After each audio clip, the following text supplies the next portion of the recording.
It may not. It's so stupid, it's positively brilliant. The Brilliant Idiots Podcast. Yep, Charlamagne the God.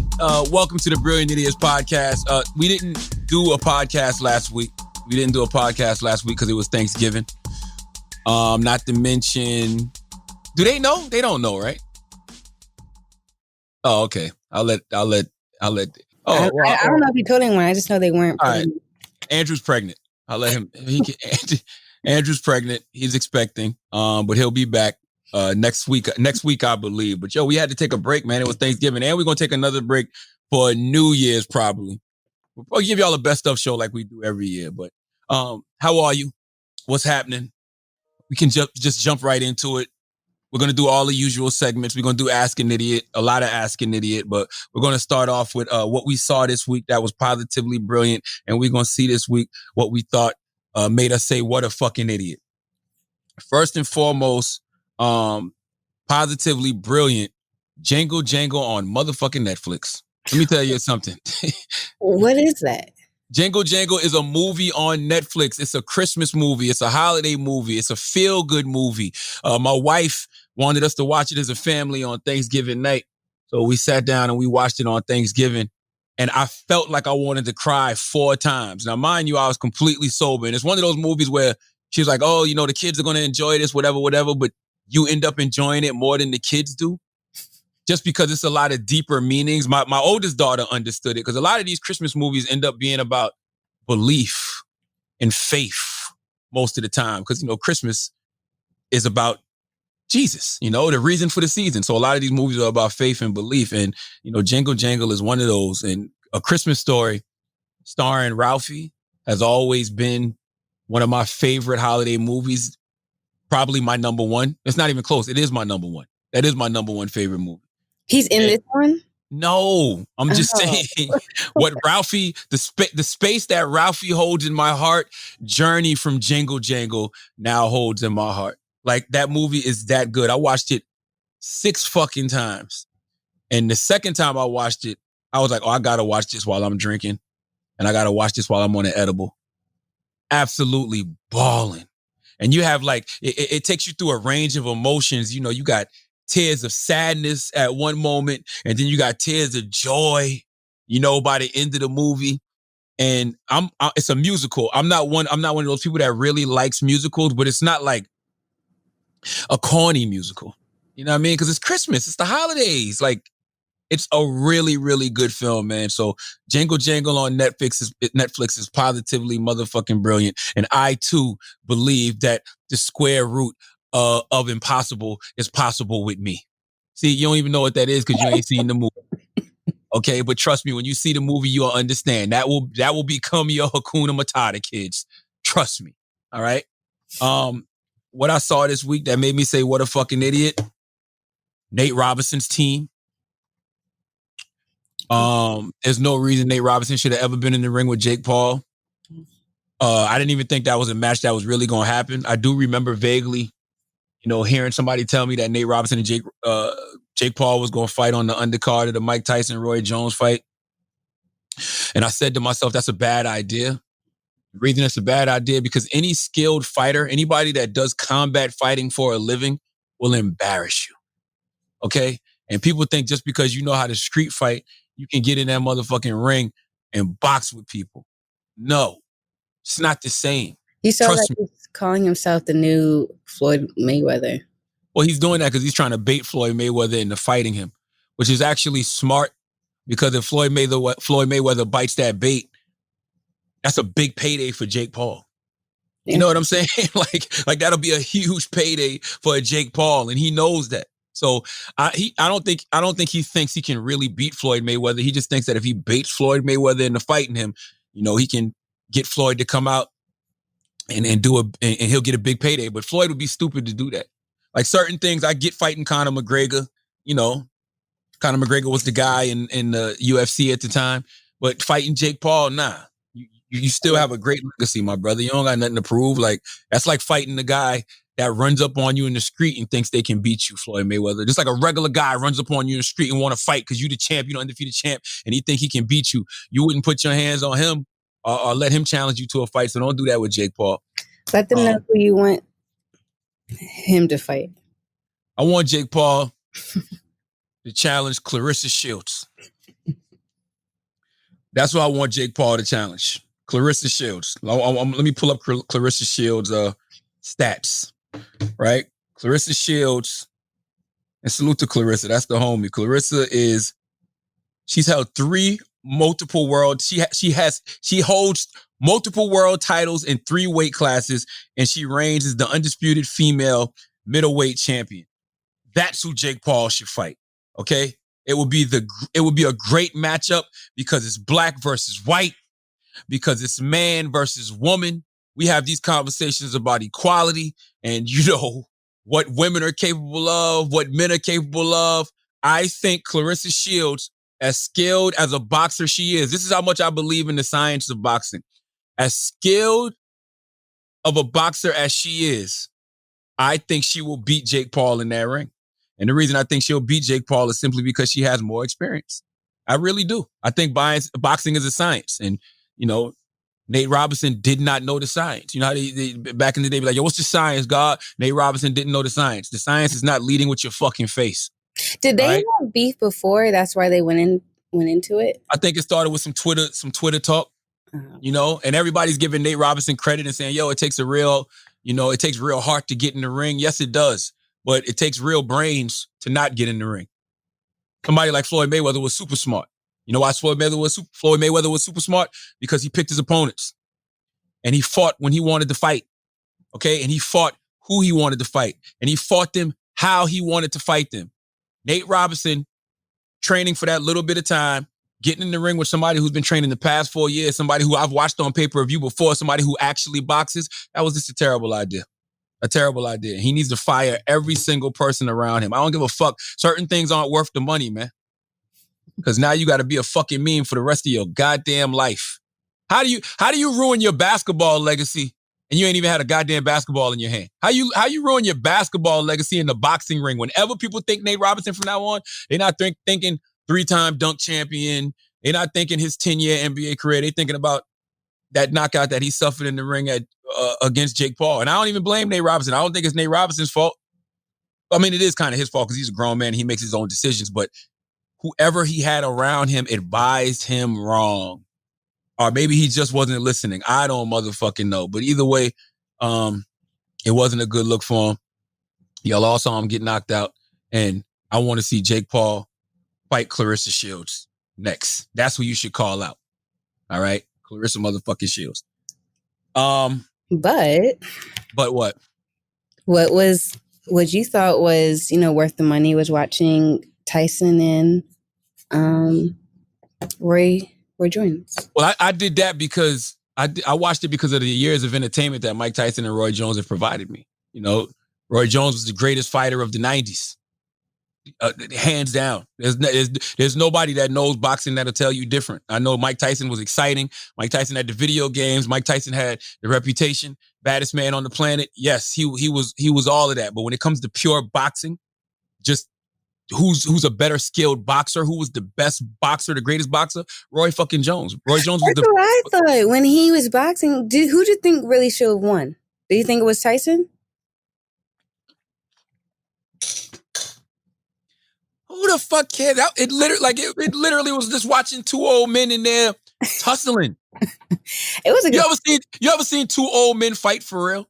No. Like at a cookout or something? No. When they really fight at the cookout, they're not really gonna hurt each other until one of them go grab a weapon. Now you gotta keep them from going to get the gun. I'll keep them from pulling out a knife or some shit like that. I'll keep them from cracking a bottle and then trying to cut the person with the bottle. Other than that, all they gonna do is wrestle until they out of breath. That's the point where I thought Mike Tyson was starting to see that or feel that demon or whatever he says he has. I don't think so. I think that fight did exactly what it was supposed to do. I think that you were watching 2 guys who they know how to put on a show and they know how not to hurt each other. And I think that they sold the fight well. I think Mike Tyson was made to look aggressive, leaning into the reputation that he has.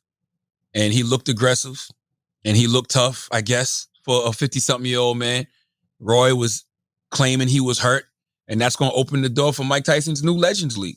And people are going to continue to pay money to see Mike Tyson fight in the future. They did like 1.5 million pay-per-view buys at $50 a pop. You do the fucking math.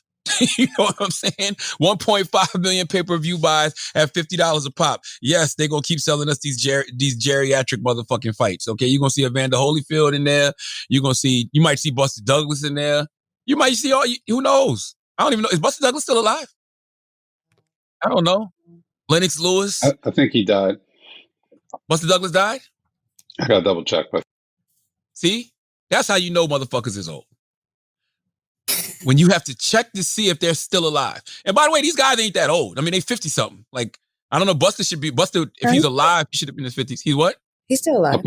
Yeah, apologies. He's alive. Turn him off, Chris. But that's how it is when you get older. When you get older and people ain't seen you a while, they got to ask, are you motherfucking dead?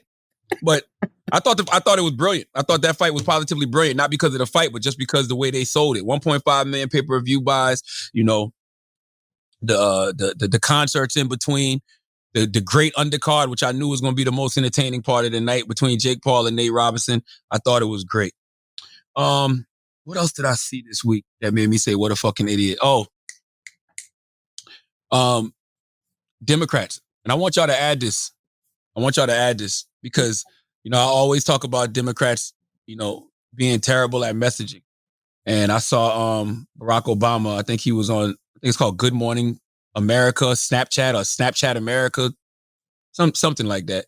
And he was having a conversation about defunding the police. If you watch the whole 4 minutes and 55 seconds, you know, there's no way that you couldn't understand what he was saying.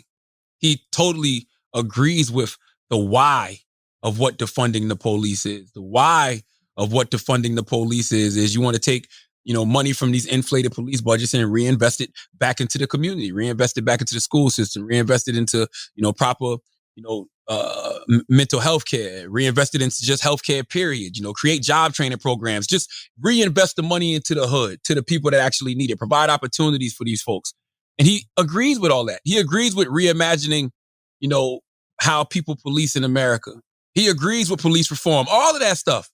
He just simply said, from a politician's perspective, once you hear defund the police, motherfuckers ain't hearing shit else you got to say. It's interesting. We take for granted, if you want people to buy your sneakers, that you're going to market it to your audience. If a musician drops a record, there's going to try to reach certain audiences, speaking to folks where they are. It's no different in terms of ideas. If you believe, as I do, that we should be able to reform the criminal justice system so that it's not biased and treats everybody fairly, I guess you can use a snappy slogan like defund the police, but you know you've lost a big audience the minute you say it, which makes it a lot less likely that you're actually going to get the changes you want done. But if you instead say, let's reform the police department so that everybody's being treated fairly, you know, divert young people from getting into crime. And if there's a homeless guy, maybe we send a mental health worker there instead of an armed unit that could end up resulting in a tragedy. Suddenly,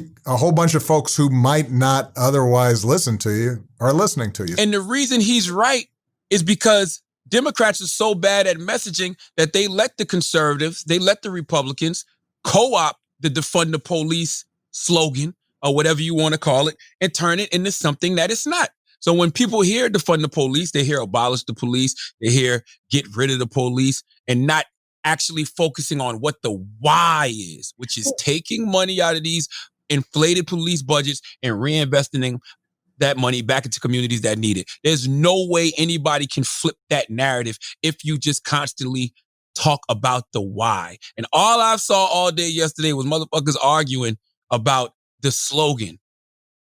Police reform don't need a fucking slogan. It just needs to be explained. That's it. And by the way, there's nothing wrong with defund the police. It's just that the Democrats are so bad at fucking messaging that, like I said, they let the Republicans co-opt it and change the motherfucking narrative. And there's one thing that Barack Obama said, two things that he said I thought was brilliant.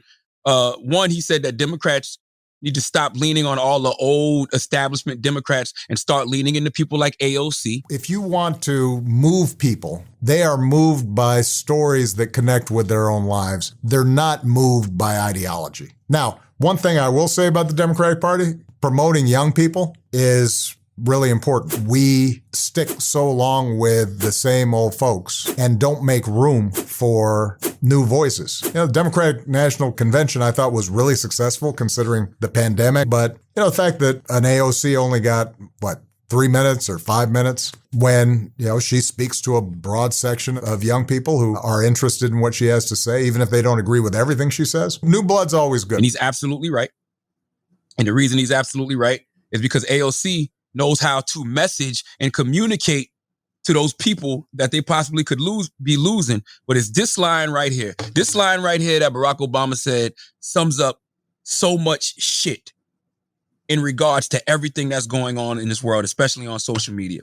Barack Obama said, the key is deciding, do you want to actually get something done or do you want to feel good among the people you already agree with? And if you want to get something done in a democracy, in a country as big and diverse as ours, then you've got to be able to meet people where they are and play a game of addition and not subtraction. That's all social media is. It's groupthink. It's you get on there and it's constant reinforcement from people that already fucking agree with you. But that's echo chamber shit. Yeah. How are you bringing anybody in new? Chris, am I saying anything wrong? Stop me if I am. No, I agree with you. And I agree with him on that. I think the area where he's kind of playing both sides of the fence, though, is when he talks about we have to listen to new voices, which I agree with him. Like, I think AOC is the future of the Democratic Party. I think Katie Porter is the future of the Democratic Party. But who's really responsible for Joe Biden being the candidate, the president-elect right now? Jim Clyburn. Obama. It's Obama. Nah, Jim Clyburn. You think it's that? Well, a combination, because Jim Clyburn is the one who got him over in the primaries. True, but it was with Obama's push and cosign. You know what I mean? You could look at that as being hypocritical, or you could look at that as an example of what he's talking about, which is saying things is great, but there's practicality. You got to be pragmatist, and Biden, I guess, was the pragmatic choice in their opinion.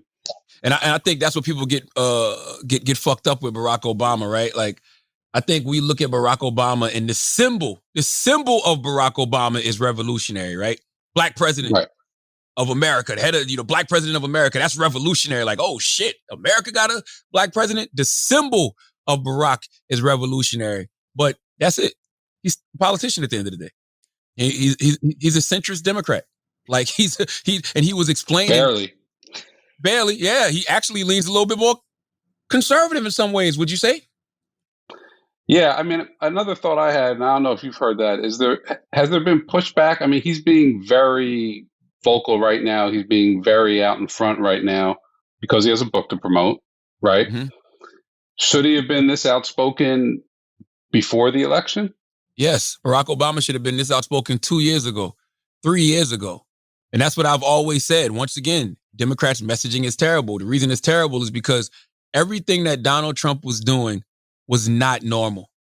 It was teetering on fascism. And we were really headed into, really being under a fascist regime in a real way. They didn't do a good enough job of ringing the alarm about that. They made it seem like he was just another Republican. I have a question about that, though. Because people will argue they're happy that Donald Trump was the president because it brings out the racism. Like on the Democratic side, I hear people say that it brought out racism and that it's another perspective, like a real perspective instead of a politician perspective and everything. Well, one thing America's good at doing is looking at the bright side. Right? That's just the truth to the matter. Anything that's fucked up, anything that's negative, you can find something positive in it if you want to. And it might be some bullshit. You know what I mean? But you can spin anything to make it seem like, oh, well, this, let's look at the bright side, guys. It's a lesson in everything. There's a lesson in this. And yeah, sometimes the lesson is motherfuckers are stupid. Right. That's just the truth to the matter. Motherfuckers were stupid when they voted for Donald Trump. We took the presidency for granted. And I can understand why people felt that way, because in our minds, some of us felt like we never felt the trickle-down effects of what a president was doing in the White House, But for whatever reason, it feel like everybody felt Trump. Everybody. All walks of life. Black, white, rich, poor, everyone. It just feels like everybody felt that. And I read Barack Obama's book because we interviewed Barack Obama last week, and David Axelrod has a line in the book that made me think about what a second Trump administration could have looked like. And I'm on record as saying the reason you can't connect with these brothers and sisters in the hood or connect with these brothers and sisters in these poor and disenfranchised areas is because they're already in hell. And that's very true. But David Axelrod said, when people already have it bad, they don't possibly think it can get worse. But it can. You know what I'm saying? Like, so I was just like, that is what a second Trump administration would have looked like for America. Like you living in hell right now, but shit could get way worse. Whatever that would have looked like, but luckily we avoided it. But just to go back to what Barack Obama said, I don't think he's wrong about the premise of the defund the police slogan, as he called it, the snappy slogan. It's a non-starter for some people. But let me ask you a question on that, though, because did the Democrats create the slogan defund the police, or did that kind of organically rise out of what was happening on the streets and then they ran with it? Yes, and that's another point I'm trying to make. Thank you for saying that, Chris. Politicians aren't supposed to talk like activists. Right. Activists are supposed to talk like activists. Let the activists be radical. Let the activists talk about calling for defunding the police. Let the activists hit the streets and raise hell about police reform. And then the politicians that agree with them, but no, they can't go sit in Congress and try to get things like defunding the police passed as far as the title is concerned. But yes, we can, reallocate resources from these police departments into the communities that need it. You just can't call it defunding the police. But once again, if you approach it with that narrative, if you approach it with that explanation, if you talk about the why, not the what, don't talk about the what, defunding the police, the why. Why does this need to happen? Nobody can dispute the why. Nobody. I think it's kind of ridiculous, though, because when I hear defund, it's what also the definition of defund means, though. Why are people not understanding that? Because the Republicans took it and turned it into something it wasn't. Literally, they brainwashed America to make America think defunding the police means abolish. Defunding the police means get rid of. That's why the best person I've seen answer that question was Senator Kamala Harris. Well, now, Madam Vice President Kamala Harris, and I posted this yesterday on my Instagram when she was on The View, because Meghan McCain, the way Meghan McCain even worded the sentence, she said, what do you think about people wanting to defund the police, abolish the police? It's two different things. Kamala didn't even bite on the defund the police. Kamala said, yes, I do believe in, taking away money from these bloated police budgets and giving it to the people that need it. And she was breaking down the things that people need. Then Meghan McCain doubled down and came back and said, yeah, but what do you think about defunding the police? Kamala said, define defunding the police. Don't even get caught up in the semantics. That shit is a misnomer. Don't even get caught up in that. Like, we know what defunding the police is. We know the why of defunding the police. Focus on that. Everything else is just going to have you arguing about fucking words. Who gives a shit? That's my thoughts on it. I think that's all I have for Positively Brilliant. And what a fucking idiot. What? Like, you liked Joyner Lucas on The Breakfast Club, Snoop Dogg getting a isn't getting like a deal to be we can do that in shit we won't care about next week. Okay. We can do that in shit we don't care about next week. Let me do this ad. Okay. Salute to Lucy. I want to thank Lucy for being a sponsor of the Brilliant Idiots this week. Lucy Nicotine is a company founded by Caltech scientists and former smokers looking for a better and cleaner nicotine alternative. Finally, tobacco alternatives that don't suck. Researched and developed for 3 years to be made for people, not patients. Lucy has created a nicotine gum with 4 milligrams of nicotine that comes in 3 flavors: wintergreen, cinnamon, and pomegranate. Lucy also has a lozenge with 4 milligrams of nicotine and cherry ice flavor. Each and every flavor actually tastes great, and it's convenient and discreet. I've heard it tastes great. Okay. It's so funny that we're doing this ad because in Barack Obama's book, A Promised Land, he talks about how he chews on nicotine gum because he was smoking 7 and 8 cigarettes a day, but the nicotine gum keeps him from doing that. So, man, if I have Barack Obama's address, I'll definitely send him some of these Lucy's, okay? Just know it's 2020. Get rid of your cigarettes like Barack Obama did. Unplug your vape. Throw out your dip. Oh, please throw out your motherfucking dip. I used to do dip when I was a kid. I did dip like once or twice. That shit is the most disgusting habit any human being could ever have. And one time I accidentally swallowed a little bit of it. I threw up so fucking much. Please get rid of the goddamn dip. I didn't even know they still sell dip nowadays. That's the thing that goes in between right here? Yes, man. Not a COVID-friendly practice. Hell no. Get rid of your dip and get some Lucy nicotine gum or lozenges, okay? This is the real deal. A subscription to Lucy comes directly to your door each month. It's so simple, and you don't have to leave your house because Lucy has delivery down. All right, Brilliant Idiots listeners, go to Lucy.com and use promo code IDIOTS to get 20% off all products, including gum or lozenges. That's Lucy.com and use promo code IDIOTS at checkout. Also, I have to give this disclaimer. Okay, this product contains nicotine derived from tobacco. Nicotine is an addictive chemical. All right, so Lucy.co. So go to Lucy.co and be sure to use that promo code IDIOTS. Let's pay some more bills. I got to salute the Blue Chew. All right, I was absolutely talking to Blue Chew about Blue Chew last night in the group chat. Salute to my guys, Rob Markman and Hovain and B. Dot and Kaz. We were talking about Blue Chew last night. I'm not going to tell you which one of them said Blue Chew changed their life. I don't want to give up no secrets. You know what I mean? I shouldn't even have said that because women don't need to know that we use performance-enhancing drugs in the bedroom. Okay, it's a secret society. All we ask is trust. But this episode is sponsored by Blue Chew. And let's talk about something we could all use more of right now, and that's sex. Great sex. And I have it on a reliable source in my group chat that Blue Chew absolutely provides great sex. Okay, it's relevant and comfortable.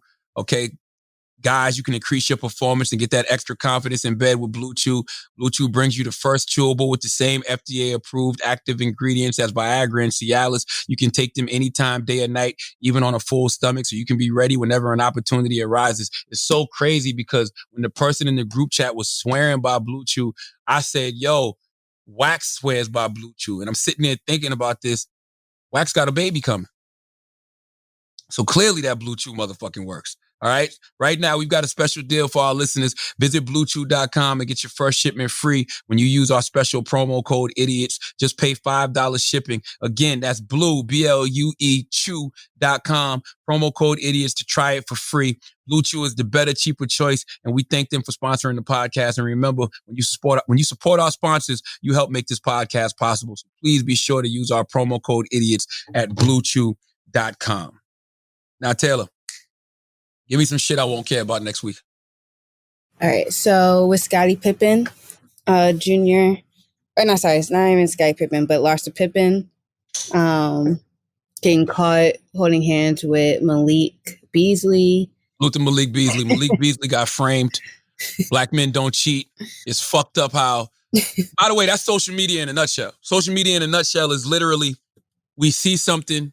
We're not even fully aware of what we're seeing because we're not seeing the full context of whatever that thing is, and we all form these opinions. I saw Malik Beasley walking in Miami, holding hands, and the way it was brought to me and the way it was spun to me was he was cheating on his wife. And I was like, yo, this young boy is wild.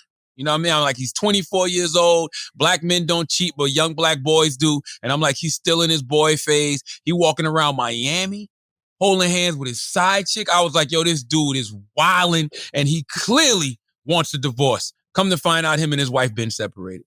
But people are coming at Larsa because, you know, he's older or she's young. She's older than him and dating, you know, someone younger. That's corny. Huh? That's corny because that's a double standard. Don't nobody say that when old men be with younger girls. I know, but I just saw some reactions of people and like they had a picture of, I guess, their kids and saying that they would be feeling a type of way. You know, the sad part about that is we always speak from a perspective of not being in a person's shoes. Because guess what? I don't know how old Larsa Pippen is. How old is she? I don't know. I guess she has to be Kim's age, so I guess 40. Kim who? Kim Kardashian. They were friends. Google her age real quick. Let me see how old Larsa Pippen is. It might be fake too. What, her age? Yeah. It says that she is, 46. 46 years old.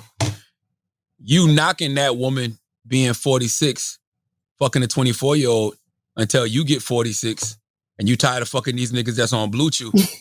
You know what I'm saying? When you get to a certain age and the only thing you can do is fuck these men that's on Blue Chew, they got to get this Blue Chew to do you right. You gonna want some young penis too. All right? So don't knock that woman. I don't like that. That is a double standard I don't approve of. Because if it was a 46-year-old man with a 24-year-old girl, motherfuckers would be applauding, okay, and saluting that man. So normalize cougars being with young women. Shit, Taylor mom be in my DMs all the time. See, I knew something was about to happen. My mom is happily married with a black man. I'm not saying she's not. All I'm saying is she's been in my DMs for the past 2 weeks offering me pie. And what's her asking me over and over, has Taylor given you my pie yet? Yeah. Why do you make it sound whatever? What's her IG name? Philly girl, Philly chick 215. Oh, it's OG. Taylor's mom's IG is OG Philly chick 215. Yeah. All right. Anyways, Malik Beasley. I'm sorry they tried to frame you, my brother. Black men don't cheat. Keep up the good work. But his wife said that she was unaware of what was going on. Well, I guess it doesn't matter. They separated. You're right. Never mind. They don't have to know. You're right. So G Herbo. More shit we won't care about next week. G Herbo, he is charged in Massachusetts with elaborate fraud scheme with designer puppies, private jets, and Jamaican villa. Yeah, I'm still trying to figure out what a designer puppy is. I think it's a baby panda. I feel like the designer puppies are like kind of what's that? What Kylie has. She has these ugly little dogs, and I don't like them. But what if we find out a designer puppy is a baby panda? It's not though. But these dogs are mad expensive though, like a couple thousands. I don't have an opinion on the G Herbo situation, just like I don't have an opinion on the Casanova situation,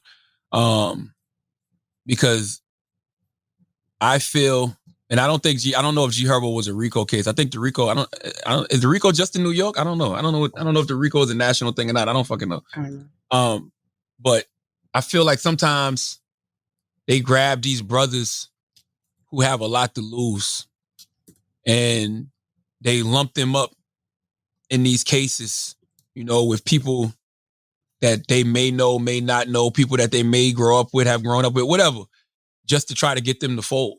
You know what I mean? Yeah. Just to try to get them to give up information, just because they know that these brothers want to be on the street and they just trying to, convict people and build cases. So I don't know. I don't have an opinion because I don't know any of the details of the situation. I mean, I've read up on G Herbo's situation. I read up on Casanova's situation, and I just think it's a terrible situation for, both of those brothers to be in. And I truly do wish them the best because I just know them from being a radio personality and, interviewing them and having conversations with them. I met Casanova way back in the day. I think he had just came home and he was on house arrest, and he was doing security to make ends meet. When you on probation or parole, you have to have a job. And at the time, that was his job. And, to see him transition from that to becoming a rapper and a personality that people enjoy and people fuck with, I thought that was dope. So to see him in this situation, I think is horrible. So I don't have an opinion on either situation because I'm not one of y'all Instagram detectives. Even I was tripping. Say what? I was gonna say even a former NFL player, Carlos Rogers, was caught in a scam too. But I didn't read up on him.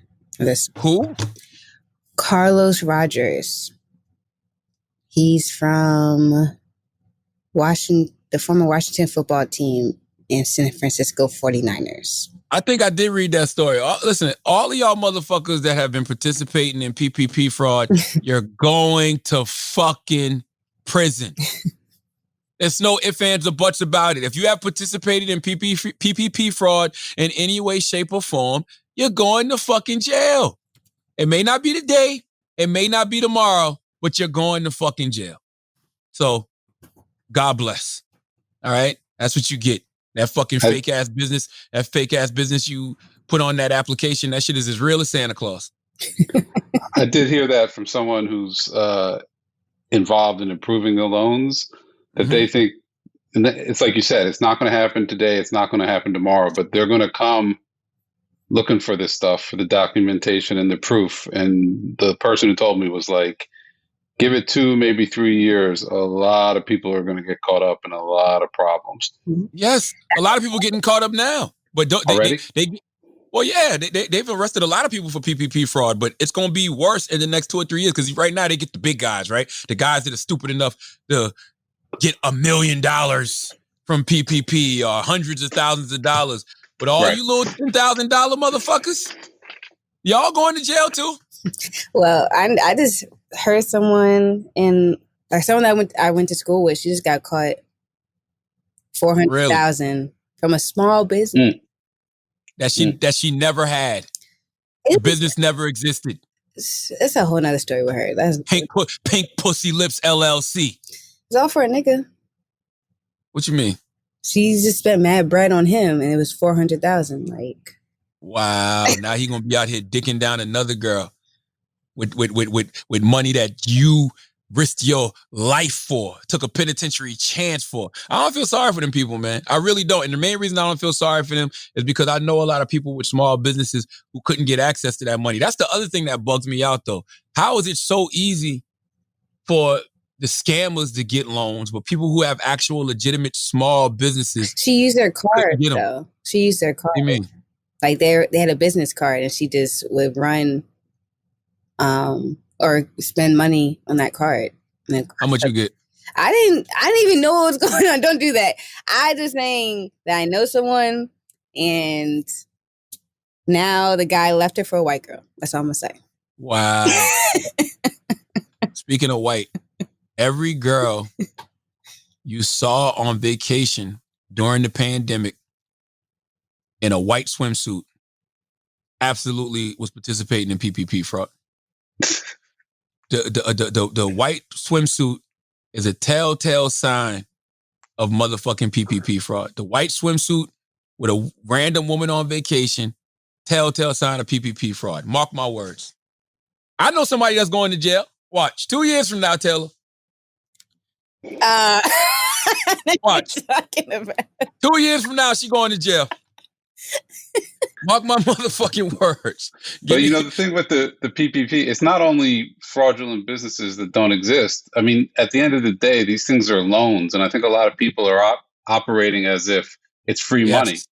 Yes. You're going to have to pay this back. Now, granted, you're not going to have to pay it back at any sort of significant interest rate, but you're still, so if you get 70, you still got to pay that 70 back. Maybe not this year, maybe not next year. But, you know, I think a lot of people just assume it's all going to be forgiven or it's free money. It's not. It's a loan. So that's how it's forgiven if you're actually using it to pay employees. If you can prove that you have kept the same people on payroll for an extended period of time, I think they do forgive those. But for people who just kind of fudged it and came up with like fake employees, like, you got to give that money back. And I don't think people are really prepared for that. I mean, because I got a PPP loan, but I actually have employees, and I used it for my employees, and I didn't get no crazy ass amount of money.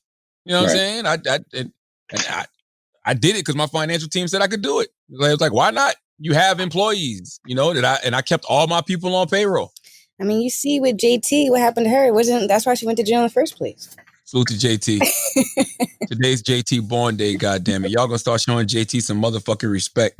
Okay, JT from the City Girls, and I was telling Taylor this earlier. JT from the City Girls is actually one of the dopest female rappers out. And if COVID hadn't hit, the City Girls absolutely, positively would have been the biggest shit of the summer. Because that project that they put out, what was it called? City on Lock? Yeah. I think it was called City on Lock. City on Lock is a phenomenal motherfucking project. Just the records they had on there, like, boy, this Pussy Talk. That's your favorite song on there. Yo, don't act like JT, Young Miami, and Doja Cat didn't snap on Pussy Talk. Show some fucking respect to JT. Fucking broke niggas. Broke niggas don't deserve no pussy. Now that's a slogan. That's a slogan, not even a republic. Saying that, just to be clear. But no, she ain't saying it like that. You don't. All right. How she said it? It was on one of her songs, like her mixtapes and everything. Well, I know one thing. Not even a Republican could fucking ruin that slogan. It ain't no remixing broke niggas don't deserve no pussy. That is real, clear, cut, precise, and to the point. Young Miami got busy on that. JT got busy on that. JT said the only thing, what she said? Oh, she said the only thing white is the lies that you telling. And you ain't moving work, that's dreams that you selling. If you really in the kitchen, pay a bitch tuition. She ain't asking for no fucking scams. She don't want no car. She don't want no Birkin. She did ask for a Birkin in the beginning of it. But on top of the Birkin, if you really in the motherfucking kitchen, pay a bitch tuition, goddammit.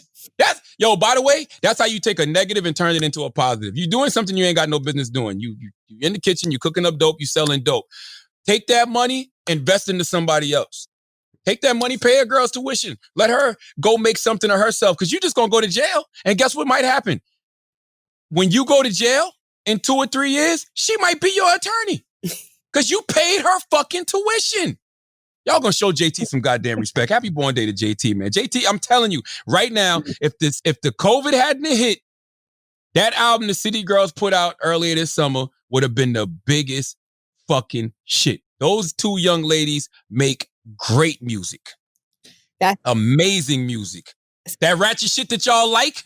So wait. So going on to that, because I think y'all talked about it a couple of weeks ago. It happened this week when the guy got upset. The owner got upset with people dancing on the furniture. Oh yeah, I saw that. So if that song came on, would you think that like, okay, yo, broke niggas don't deserve no brunch? All right. And yo, stop. First of all, that restaurant, I think it's called True Kitchen Cocktails or something like that. Mm-hmm. Why do y'all keep talking about the music? Explain that to me. What did the music have to do with that situation? Like you say, like there's some tales or there's some, what do you call it? Some Negro spirituals. Yeah, Negro spirituals that make you want to, I want to go as far as like, I didn't know they were hopping on furniture, but it makes you want to twerk and dance. That man went to those women 2 times. Yeah, I didn't know that. Asked him nicely to just cool out. You know what I'm saying? Let's enjoy brunch. Let's no twerking or whatever the fuck it was. That young lady, as a fuck you, intentionally stood on the table, put her hands on the glass, and started twerking. Yeah. What do you expect that man to do? What do you think the white man would have done in that situation? Call the cops. You think the white man would have been calm and collective and went and had a conversation with them a couple of times? No, the white man would have called the police and had them dragged the fuck out. Yeah. That brother went to them twice, acknowledged them, asked them to please stop. They didn't stop. She did that as a fuck you. Now, I don't think he should have stood in front of the restaurant and cursed at everybody. Yeah, I didn't understand that part, but I didn't mind the speech. I didn't mind the speech. I just didn't like him telling them to get the fuck out. Yeah. But I didn't mind the speech because I don't know what context that speech was in. I don't know if those young ladies were still there. Mm-hmm. I don't know what it was. I don't know, why he chose to have that conversation to that room in that way. But I think it's different when you're black and you're talking to a group of black people. He thought that he could connect with his people in a different way. Like it was almost like talking to family. You know what I'm saying? Like I'm a black business owner, so I want to have this, Martin Luther King, I have a brunch speech. You know what I mean? And I want to connect with y'all in a real way. I didn't think he did anything wrong, to be totally honest, other than telling them, saying, get the fuck out, like saying that to the whole restaurant. I don't think he should have talked to the whole restaurant in that way based off, what happened with that young lady. But once again, he's an owner. That's his motherfucking spot. You walk in these white people establishment, that shit say no shirt, no socks, no shoes, no service. Y'all don't give the white man no lip. You put your goddamn shoes on, you put your motherfucking shirt on, and you go in there and you get your service. Treat the black people with the same respect. Yeah, I get that too. But you know what? Back to your other question. Well, does Dwayne make sure that's a clip? Because I saw a meme that was like based off of that, what happened.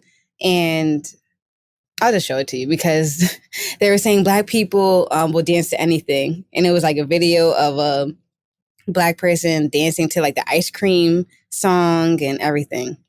The ice cream song. What the fuck is Like the ice the cream ice song? cream truck song. Huh? I'll show you the video. Don't worry. What does that have to do with what we talking about? Because you're saying you were asking in the first question, you said why, what was wrong with the music that he was playing, or why y'all making. I don't think. I'm telling you, there's nothing wrong with the music. Yes, you walk into an establishment, and if I hear motherfucking, boy, that pussy talk. Yeah, I can't help it. You know what I'm saying? I hear Nuck If You Buck. It makes me feel away. I can't help it. Those are Negro spirituals. But she did that as a fuck you. Yeah. She didn't do that because she couldn't. First of all, is Throw That Ass in a Circle a Negro spiritual? In Philly, it is. It is? I remember that song a lot. Either way, I don't think it had nothing to do with the music. I just think it was a sign. It was disrespect. No, it was, especially if you're like, he went back to them and she's kept. Yeah, man. Come on. I feel like he serves good food there too. Clearly, that shit was packed and ain't nobody in there had on no motherfucking mask. That's the shit y'all should be complaining about. No, but they were sitting down inside, don't you? Man, there wasn't no social distance and them people was close as hell. They were. But I'm just saying.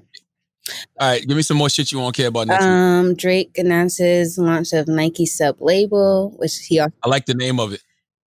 What is it called? I didn't look at the thing. It's like short for nocturnal. And he said it's for the creatives who be up at night. Nocturnal I like creative process, yeah. I like that. What's the name of it? What's the actual name of it? Nocturnal creative process. But I thought it's short. I thought it was like Nocto or something like that. Yeah, Nocta. Nocta. I love that name. I think that's dope. Hold on. NOCTA. Is that an acronym for something? Let's see. Either way, I like it. I like the branding of the nighttime creative process because that's tapping into a market people haven't tapped into yet. And I used to always like when Drake would tweet out scary hours. Well, I only remember him doing that once, and that was when Back to Back dropped. So I could be biased. And the candle he's making. I don't care about that this week. Okay. I don't give a fuck. I don't want a candle that smells like Drake. What if he smells good? Okay. I tell you, he should have one called Bottom. Why? That should be the first one. Started from the bottom. Would you buy a Drake candle called Bottom? That should be the first one he puts out called Bottom. Now you would look buying a candle, you're like, yo, it smells like Drake, and that shit called Bottom. So this smells like Drake's bottom? Drake's ass? Aubrey's ass? Okay, more shit you won't care about next week. You didn't talk about with like Obama gonna take the what's that shit called? The test, the COVID vaccine on camera.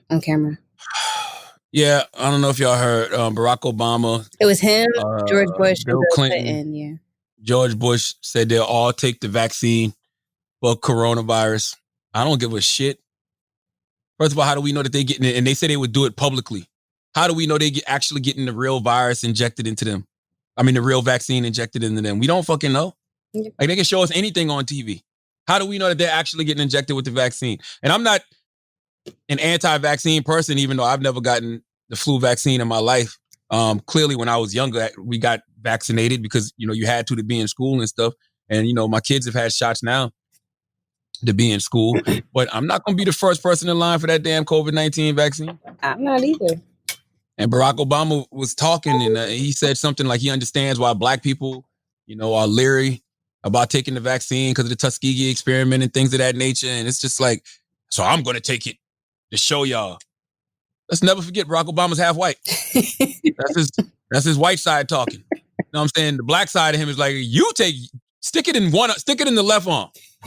The right arm is the black side. We cool over here. Like that's his white side talking, telling everybody to go out there and take your vaccine. The black side is like, I don't know, Barry. They also said that healthcare workers in long-term care facilities will be like the first, or suggested to take the first ones. As they should. Yeah. As they should. Healthcare workers are around people with coronavirus all the time. People who watch over older folks. They should be, on the front lines of taking it. Chris, you gonna take it? I'm very torn about it, to be perfectly honest. I don't think, and you're not even black or white. You're not even black and white like Barack, and you torn. So imagine how Barack feel. Exactly. I don't actually take the flu vaccine because of Lyme, so I really don't take vaccines anymore. But if you look at what a vaccine is, I think a lot of people make the mistake of thinking like, okay, they say this vaccine has a 93% rate of success, and I think people think that means if you get the shot, there's a 93% chance you don't get COVID. It doesn't work like that. What it really is about is how many people take the vaccine in general. So the thing's only going to be successful if the vast, vast, vast majority of Americans take the vaccine. If not, the percentage could be down like 50 or something because the COVID's still going to be circulating. So on one hand, I know for this thing to go away and for the country to get back to where it needs to be, I need to be part of the overall population that's taking the vaccine. We all do. That's the only way that any of this shit's going to work. On the flip side, I'm like you. I don't want to be the first one. I want somebody else to take it. But the problem is, how long is it going? It's not like people are going to take the vaccine and fall down and drop dead or get sick the next day. Any side effects will probably take weeks or months to kind of rise to the surface anyway. So it's a real tricky situation, to be honest. By the way, they don't need us. And by us, I mean black people. Sure they do. Majority, white people make up, 70% of this fucking country? Let all of them go out there and get the vaccine. Right? That's more than enough. Are you saying, Chris, that a large majority of people have to get the vaccine in order to create some type of herd immunity? I don't understand what you were saying. Essentially, there's two terms. It's like efficiency versus, I can't remember off the top of my head, but kind of in like layman's language, almost everybody has to take it for it to work. And you can say white people will take it. I can promise you the people who aren't going to take it are all these Republicans who are running around refusing to wear masks and that sort of stuff. So right there, you can take all those people off the board. Then you got African Americans who are historically, for a reason, skeptical about taking vaccines. So as I see it now, you're going to have a large segment of the population who's not going to want to take this thing right off the bat. So people are talking about, they're going to start rolling it out in the next couple of weeks and return to normalcy by summer. I don't quite see it, but I hope I'm wrong. You think they'll make it mandatory? I doubt it. If they didn't make mask mandatory, I don't think they'll make the vaccine mandatory. The biggest problem I have, man, is, you hear certain people talk and they talk about how, coronavirus is impacting the black community and you got to make sure that this vaccine gets to the people that need it most, and I think it was Governor Cuomo who said, we got to make sure black and brown people have access to this. I don't like shit like that. And the reason I don't like shit like that is because they don't have that sense of urgency when it comes to anything else. Where's the sense of urgency? Where's the sense of urgency to invest money into the black community? Where's the sense of urgency to make sure our schools are good? Where's the sense of urgency to make sure that, police are defunded? Where's the sense of urgency for job training programs? Like, there's no sense of urgency to ever put any great resources in our community any other time. But when it comes to this vaccine, all of a sudden motherfuckers want to be Captain Save a nigga and freaking come through the hood with this. Like, no, right, because we need you. I don't like that. We need you right now. That's basically what it is. Well, I'm not with it. But listen, I'm not gonna say I'm against it. I'm just saying I'm not gonna be on the front lines. I treat it like a fucking PlayStation. Y'all run out there, pay all that money for the new PlayStation 5, and then 6 months when they got the bugs worked out and they got better updates, that's when I'll go out there and grab one. If I need it. I may not even need it. Mm-hmm. What else you got, Taylor? Yeah. Well, go ahead, Chris. What'd you say? Nah, everyone's going to have to get it at some point. It's just how many people. I think as many people are skeptical like us, there are going to be just as many people maybe who are going to be like, oh, a vaccine, fine, sign me up, and then I can go back to normal. But then the problem is you're going to have those people going back to normal. They're going to be exposed. So, long story short, buckle up. I don't see a light at the end of the tunnel, but again, I hope I'm wrong. Really? Nah. It's definitely light at the end of the tunnel. Street's going to be back to normal by summertime, Chris. I hope so. I hope so too. Do you think that no mask, no one's going to be still? No. I would still wear masks. I mean, I think the Asians had it right. Yes. I used to walk to the airport and used to see Asians with the mask on. And I used to always say to myself, and I used to tell my wife, what the fuck do they know that we don't know? Like, why they always wearing masks? This is years. They've been wearing masks. Right, Chris? Every year when I go to Taiwan, you take the subway, you walk down the street, a lot of people have masks on. And again, the thing to remember is the mask isn't about protecting you. It's about protecting other people. It's to stop you from spreading your germs to other people. So I think masks are here to stay. I mean, I don't see myself taking the subway without a mask. I might get on the subway next year. I'm going to have a mask on. I can't see myself getting a haircut or anything where I'm in close proximity to somebody without a mask. I mean, I think people are going to be wearing masks going forward. And that's just how it's been in Asia. And I think we're going to adopt that. And, they knew. It's the same way, like, Asians don't wear shoes inside. The second you come inside, not all Asians, but, my wife's family, a lot of Asians don't wear shoes. And, when my wife started asking me to take my shoes off, I was like, why am I doing this? This is crazy. I never took my shoes off coming inside. Once you start doing it. What you mean? That's a South thing. Is that a South thing too? Yeah, wipe your feet and take your shoes off when you walk in my house. No, my wife don't want to take your shoes off and leave them by the door. Yes, my wife said now. We walk in my house, take your shoes off. White people are late to that, but I'm here to tell you, once you start doing it, you realize it makes a lot of sense. You're not tracking dog shit, piss, all that dirt all around your house. We've been doing that since we was kids. Take your shoes. I'm talking about as soon as you walk and take them shoes. Don't you bring them dirty ass shoes in my house immediately. Really? Like yes, hell yeah. That's so this. I can't get like out white with today. People not washing their legs in the shower. This falls into the same category. No, wash your legs for real. I keep hearing that. I don't know if that's true or not. I think there's probably some truth to it. Why wouldn't you wash your legs? Exactly, like what? That's a stretch. Isn't the same thing as guys? Y'all don't wash y'all jeans like that, right? White people don't wash their legs, and black men don't work out their legs. There you go. Big as hell at the top. and don't do no leg workout. Yeah, I'm gonna keep wearing a mask. The masks are tricky though. Masks make you brush your teeth more. That I'll tell you. And I'm not gonna lie. I walked out of the radio station the other day, and I kept saying to Paige, I'm like, "Do you smell dog shit? Did we step in something?" And I kept smelling it, and I'm like, "Yo, what the fuck?" Boy, that shit was humbling when you get in the car and realize it's your breath. That shit is humbling. Said that a lot of people weren't going to wash or brush their teeth anymore because of the mask. No, hell no. Ain't no way in hell, because whatever your mouth smells like comes right back to you when you got that damn mask on. All right, that's it for shit you won't care about next week. Let's pay some bills, come back and do some church announcements, and then do some Asking Idiots. You forgot one thing. And what? You guys don't talk about the Dave Chappelle, like on Netflix. You don't care?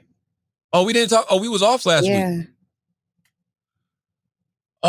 Dave Chappelle and Netflix. What were my thoughts on Dave Chappelle and Netflix? My thoughts on Dave Chappelle, I think Dave Chappelle summed it up very well when Dave Chappelle said they didn't do anything wrong because I signed the contract. I signed the contract. No. He said what they're doing is perfectly legal because I signed the contract. But is it right? It's a good question. Can you explain what it is? Because I didn't really understand what that story was about. Okay, we can insert some of it. Basically, Dave Chappelle, Chappelle Show was on Netflix. Dave Chappelle doesn't get any money from Netflix screaming the Chappelle Show because of a deal he signed with CBS Viacom, or Viacom back in the day. And, it's that line, man, that line that says, we own your IP for perpetuity. You know what I mean? Which is a line that I get taken out quite often. That's just in the contract. That's the thing about contracts. Like, you can't even take contracts. You can't even be offended by them. Like, it's nothing to take personal. It's business. You know what I mean? And you just have to negotiate your business properly. Dave Chappelle said, I was 28 years old. He was young in the game, right? He had a newborn son. He just wanted to eat. So he signed something. Some people can say he got taken advantage of. Probably did, but he's 28 years old. He's 28 years old. He's young. He didn't know any better. And now that he's older and he has the leverage to change that situation, he's using it. That's usually how it goes in the game, right? When you're young, you sign some bullshit, you get got. A lot of people don't get the opportunity to become a Dave Chappelle and can make that corporation right that wrong. By the way, the people who signed Dave Chappelle back in the day, they're not at Viacom no more. They long gone. So they're long gone. But Viacom still has the rights to that IP. So shouldn't he be having the convo with Viacom then? I mean, I'm assuming Netflix is paying Viacom, so he should be getting a cut of what Viacom is getting. Well, he is. His energy was directed towards Viacom. He had nothing but love and praise for Netflix because Netflix, when he went to Netflix and told Netflix the situation, they removed Chappelle's show. Got it. Okay. You know what I'm saying? So his gripe is with Viacom, but I think I'm pretty sure Viacom is going to make that right. You know, but once again, everybody don't get to be Dave Chappelle. Dave Chappelle is a force of nature. You know, he's a movement unto himself. He's a legend, and I think the way that he broke it down was very accurate. I signed the contract, but I signed the contract the way that a 28-year-old expectant father that was broke signs a contract. I was desperate. I needed a way out, and it wasn't good money, and it wasn't good circumstances, but what else am I gonna do, I said. And all these white people sitting at that table told me, trust us, Dave, it's a good contract. And I looked around the table, and they all seemed to agree it was a good contract. But what if they were all friends, and I didn't know it? And I'm not up here trying to tell you guys that I believe that Comedy Central gave me a raw deal just because I'm black. I believe that they gave me a raw deal because this fucking industry is a monster. Stuff like that is supposed to happen to you when you green. And then when you evolve and you get older, you do what Chappelle is doing now. Some people choose to handle it behind the scenes. Some people choose to use their platform and voice their, you know, discomfort with the situation. I can't find the Chappelle. It's not on, the Chappelle show isn't on any platforms now. I don't know if it's not on any platforms. I know it's not on Netflix anymore. I was watching that. I never watched it. I think it's still on HBO Max. But you know, he's 28 years old. You know, like I said, when I tell people things like, you know, it's all about how you negotiate. Yeah, when you get to a certain age, when you in your late 30s, early 40s, and you done been around the block several times, yeah, you shouldn't be getting got. Like if I get got at this point in my career, it's on me. Because I've been here. You know what I'm saying? Like I've been here. Another thing Dave Chappelle said that was very sharp was when he talked about, you know, lawyers and agents and managers and making sure they're not all in cahoots. You know what I'm saying? Because when they're all in cahoots, they just trying to get the best deal for themselves. I've been in situations like that with agents. I've been in situations where, you know, I thought an agent was looking out for my best interest, but the reality is the agent was representing me and representing a whole bunch of other talent.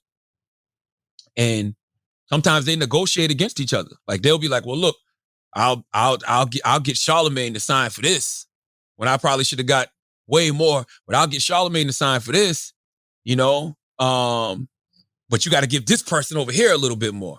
That's or right. Vice versa. I'll get this person to sign for this amount, but make sure Charlamagne gets this. I don't like that. You know, that's whack. But that's just the game. And you got to know that. And Dave knows that now. And Dave also knows who he is. So therefore, Dave is like, run me my motherfucking money. Let's go back to the table and make this a fair situation for all parties involved, you know? But I was also wondering too, I was wondering if at some point, because it's hard for me to believe that Dave did 2 seasons of Chappelle's show, about to do a 3rd season. Clearly it had to be some type of renegotiating going on because they offered him that $50 million deal that he ultimately walked away from. So I wonder if, you know, what he wants now, he could have got back then if he hadn't have walked away. Because clearly there was some renegotiations that happened. Clearly, it had to be. 2 seasons of Chappelle show, and then they coming off of him this big $50 million check. Like, it had to be some other type of renegotiations that were happening in that scenario. So I was just wondering if he breached in some way, shape, or form because he walked away from the contract. But, other than that, I think Chappelle is doing what we all should do. You live and you learn. It's not like Chappelle signed this deal at 40-something years old. He was 28. Brand new, green, had a new child. He said that himself. And, like he said, what they did was perfectly legal, but is it right? That is the question. That is absolutely the question. To be honest with you, I don't know if it's right or not. I just think it's business. And I think in business, there's no permanent enemies. There's no permanent friends. That's it. So when you see situations like Dave Chappelle, all you youngins, when you don't, I can't even sit here and say when you don't have that leverage, because I don't think none of y'all are in a position to not have that leverage anymore. And what I mean by that is most of these people that are getting deals from these corporations now, they're getting deals based off work that they're already doing on their own. They're getting, partnerships now because of the fact that they have all of these social media followers, or because they have all of these analytics that corporations can look to and say, oh, he's got this many views on YouTube, or she's got this many views on YouTube, or she sold this many records independently, or, she started her own YouTube channel and she's already got a built-in audience. Like, they got to approach you a little different when you've already built your own. So I can't even sit here and say these kids don't have, no leverage, because they have all the leverage in the world. Trust me, I'm an executive. You know what I mean? I'm in these rooms. You know what I'm saying? I'm in these rooms having these conversations about, this next wave of radio personality, podcaster, TV, whatever it is. I'm hearing the conversation. I'm telling you, kids, once again, I tell y'all this all the time. You can either listen to the people who've never done it, try to tell you how to do it, or listen to the people that are doing it, tell you how it's done. I'm telling you, you people have all the leverage in the world if you're building things on your own. They're watching all of this shit. They know exactly how much analytics you got. They know exactly what your numbers are. You just got to make sure you know all of that. So when you pull up to the table, you can take it or leave it. And it's very hard. It's been hard for some years. It's very hard to negotiate with this era, this generation, unless you offering them some real life-changing shit. Because they already good. They making money. They making millions of dollars doing what they're doing. So you got to approach these kids with partnerships. You got to approach these people with partnerships. They don't fucking need you. I think I saw something the other day with 85 South Show got like 300 million views on YouTube just off their podcast. Some extraordinary number that major TV shows don't have. That major networks who have YouTube pages, they don't even got those kind of views. So what the fuck can you do with 85 South Show except approach them as a partner?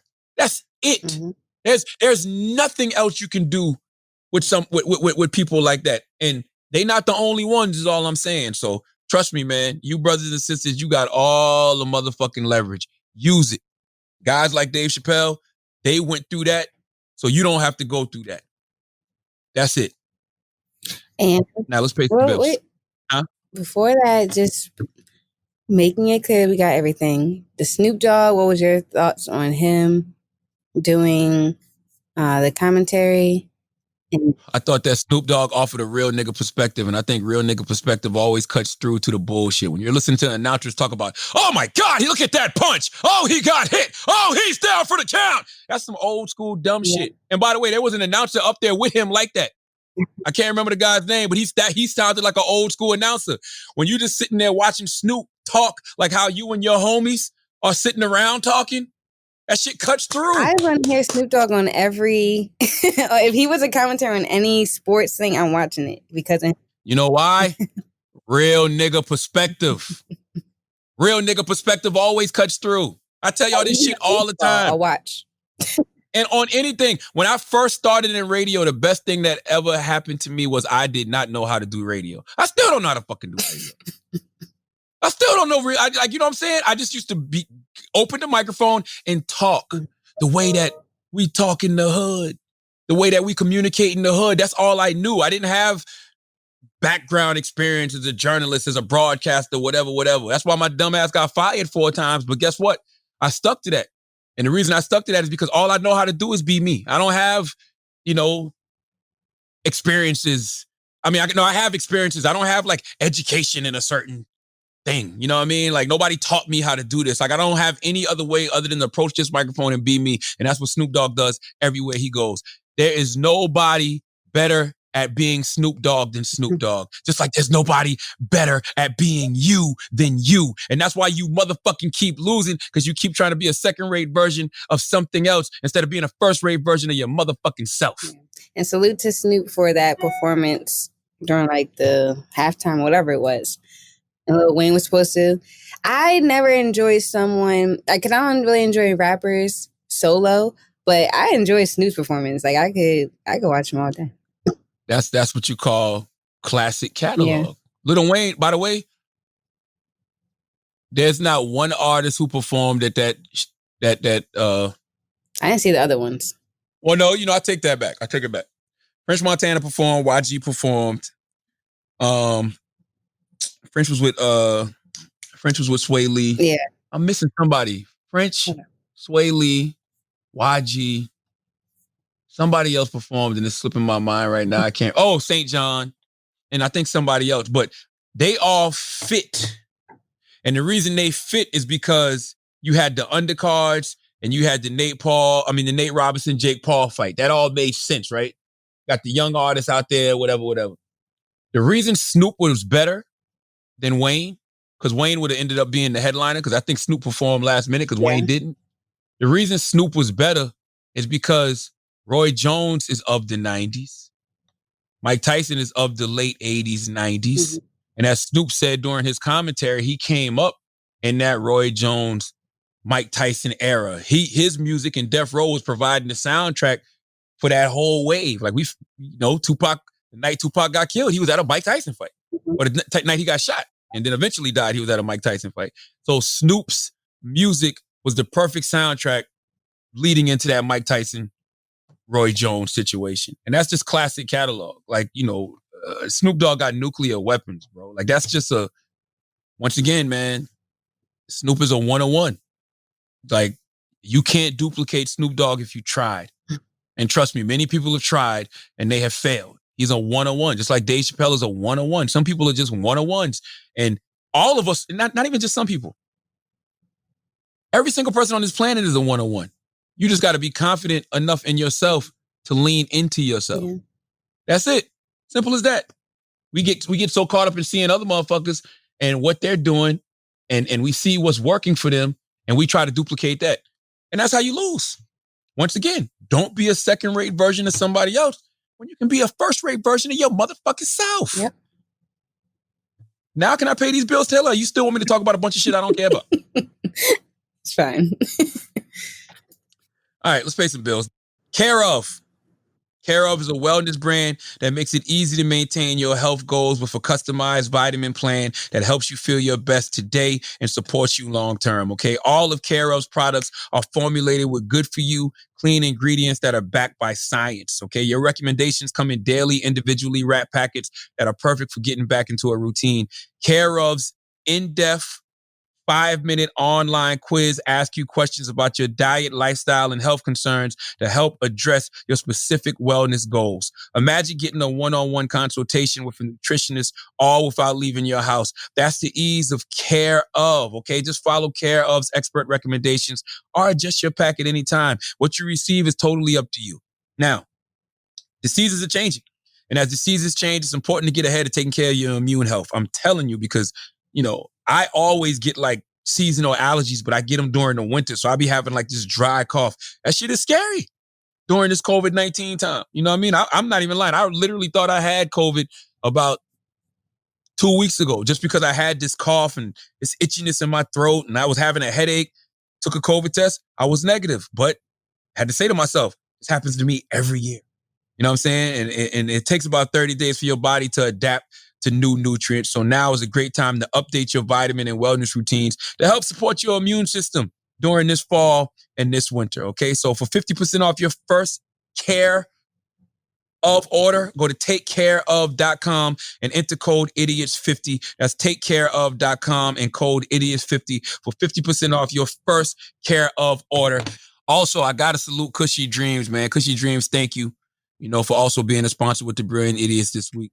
Cushy Dreams offers a full lineup of premium smokable CBD. They specialize in extraordinary CBD-rich hemp flower, aka bud, and pre-roll CBD joints. What is CBD? CBD is basically weed without the psychological, factors, right? It doesn't make you see things. It doesn't make you hear things, okay? It just relaxes you. You can enjoy all of the health benefits of CBD without getting high.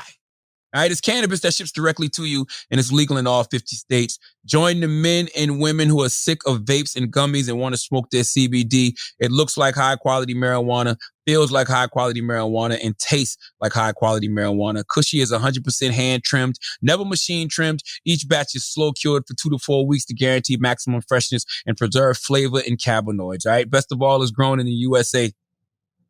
Cushy Dreams has CBD flower in and it has pre-rolls, okay? They come in specific indica sativa blends like Energy, Hustle, Relax, and Dream. I'm serious. You can literally pick your mood, okay? If you feel like hustling, smoke some CBD that'll make you hustle. You feel like relaxing, smoke some CBD that'll make you relax. Just go to cushydreams.com. That's KUSHY. Get some high-quality CBD bud. At checkout, use promo code IDIOTS for 20% off your next order. Smoke your CBD.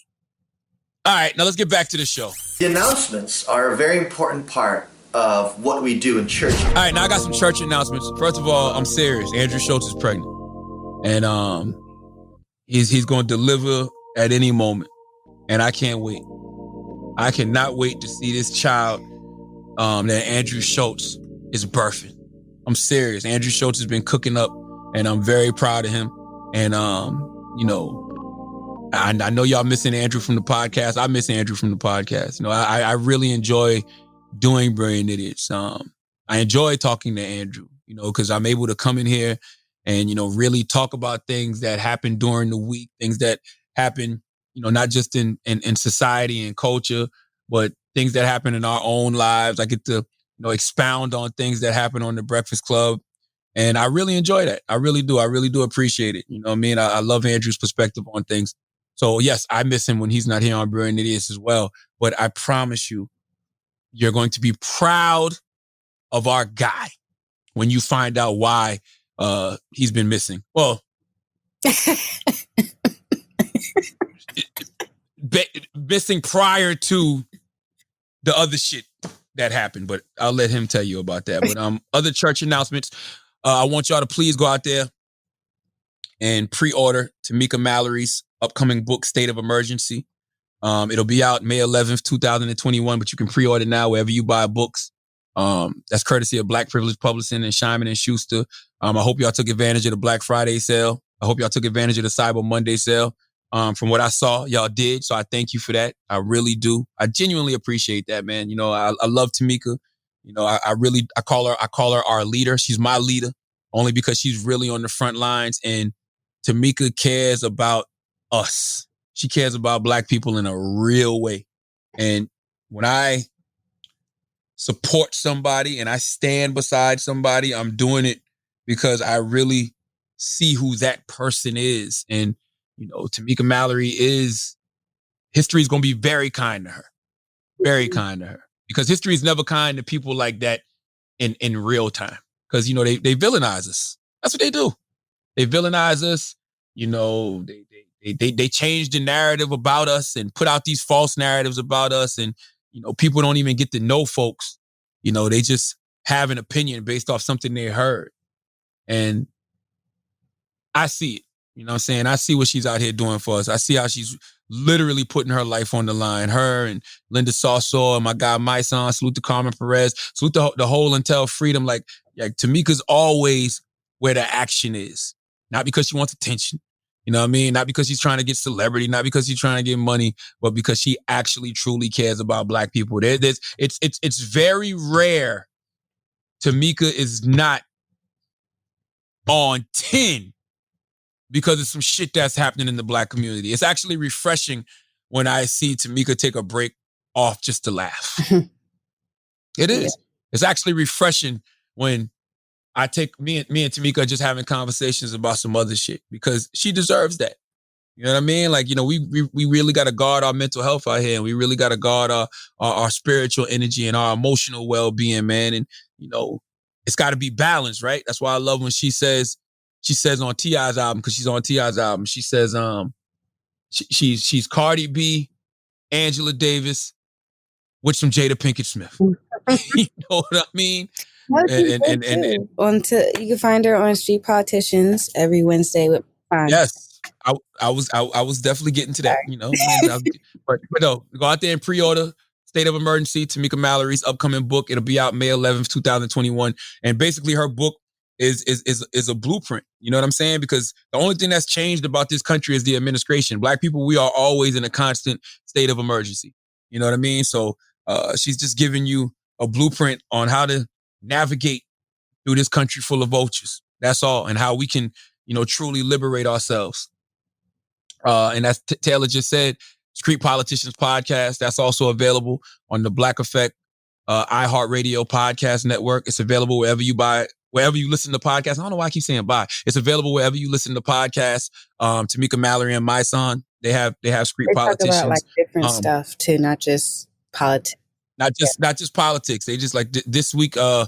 They're talking about it's social media friend to foe. It's really good. You know what I mean? It's a really good conversation. I think you should check it out. I was listening to the episode with Karen Civil as well. I think that's about social media too, right? Same episode. It's the same episode. Yeah. So Karen Civil was on this episode. I'm gonna tell you who's got a great episode this week too, man. Ebony K. Williams with Holding Court. Her and Dustin. Man, I learned so fucking much last night listening to Holding Court. They got Faison Love on there talking about erasure because he got took off the cover of this movie once it went worldwide. They got David Johns on there talking about the situation that happened with Laverne Cox. So it's just a good conversation, man. I learned so much when I listened to Holding Court.